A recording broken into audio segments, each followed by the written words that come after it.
The cognitive dissonance formed when the historic image of Israel as the oppressed came into contrast with the contemporary image as oppressor caused many of this new generation to either tune out from relating to Israel whatsoever or tune into anti-Zionist claims. Now, this is back to me. In that generation, some have actively embraced the anti-Israel far left on our campuses. Others are sort of towing the line and joining AIPAC and going to their conferences. But in their interviews, Beery and Pupko also identified a middle group that was neither permanently hostile to nor particularly happy about Israel. This group often expressed their relationship to Israel as, quote, love-hate. And they express concern for Israel's immoral behavior. Yet while they maintain a somewhat critical approach to Israel, they still felt that Israel is in fact the Jewish homeland and plays a critical role in their Jewish identity.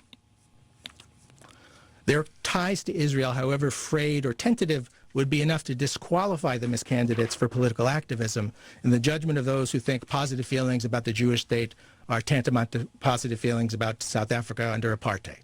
You have those people who say, well, Zionists, even if you have a little sympathy for Israel, you shouldn't be involved in this. And then you have the other side, the side of the woman that called me a wombat, that says they have no right to talk about Israel if they're not 100% behind it and everything it does. I think there are a lot of young people out there who are basically in my camp, and so far they haven't gotten off their duffs and done much. There are some signs that they are going to, though. There's an organization called Union for Progressive Zionists, which is on college campuses, and provides a home for those who neither feel comfortable on the Israel right or wrong crowd or the Israel can do no right crowd. And it's starting to grow. J Street just absorbed it, actually. Amena was actually one of its founders and deserves credit for getting it started. So, is there any hope that this might happen? There's hope. But I don't think we need to be as loud or as noisy or as wealthy as the conventional Israel lobby. If AIPAC is, as I said, a 400-pound gorilla, maybe a 200-pound gorilla might work. Because I believe it's possible to muffle, if not eliminate, the right-wing noises that will make Obama's political handlers be afraid of confronting the Israelis as well as the Palestinians.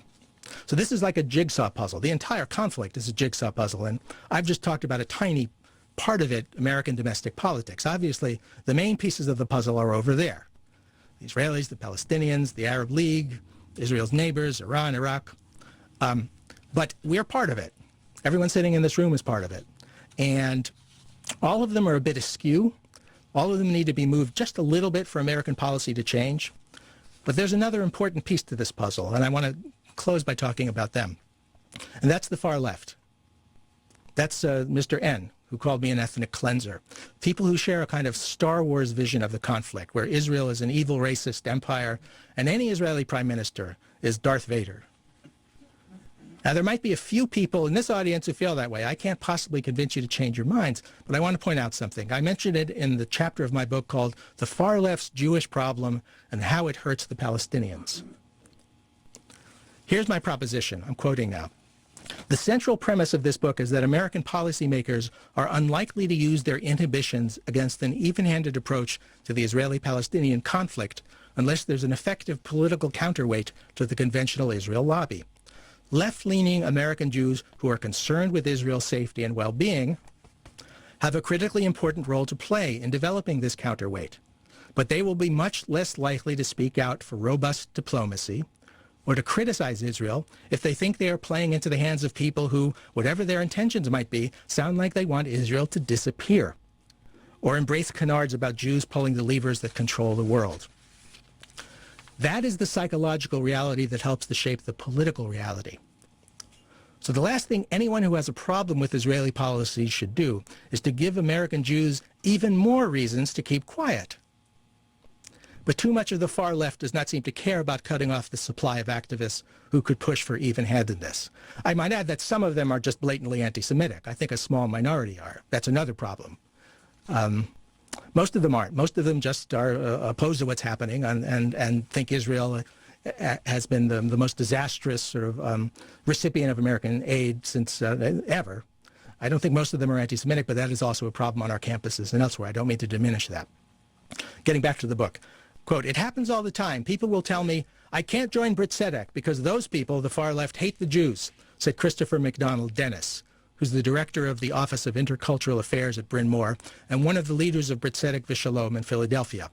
I've seen Jewish students deeply bothered by Israeli actions, attending events criticizing Israel. They'll tell me, I agree on many of the things with the Palestinian Solidarity people, but I can't say it. You don't know how it's going to be used against me. Now, Chris is an interesting case. He didn't realize that an international audience was going to be hearing about him, so I'm going to have to beg his apology. He is an adopted. One of his parents is Latino. He's Jewish, and he's gay. So he's got a lot of street cred. And on campus, where he spends most of his time, and elsewhere, the way he puts it is, if I tell people that what they say about gay people offends me, they'll immediately pull back and apologize. Oh, I'm sorry, I didn't mean that. If I tell people that what they say about AIDS victims or Latinos offends me, they'll pull back. They'll apologize. If I tell people that what they say about Jewish people or Israel offends me, they don't care. It's open season. And that's a real problem. And it's a problem I spend much of my time fighting against because the people who comment on my blog are often from that camp. I think they're hurting the people that they are trying to help, the Palestinian people. And that's part of the problem, and that's another puzzle piece that needs to move. Look, is there going to be peace in the Middle East? I don't know. Is there going to be any possibility of building a lobby for the rest of us? I think there is.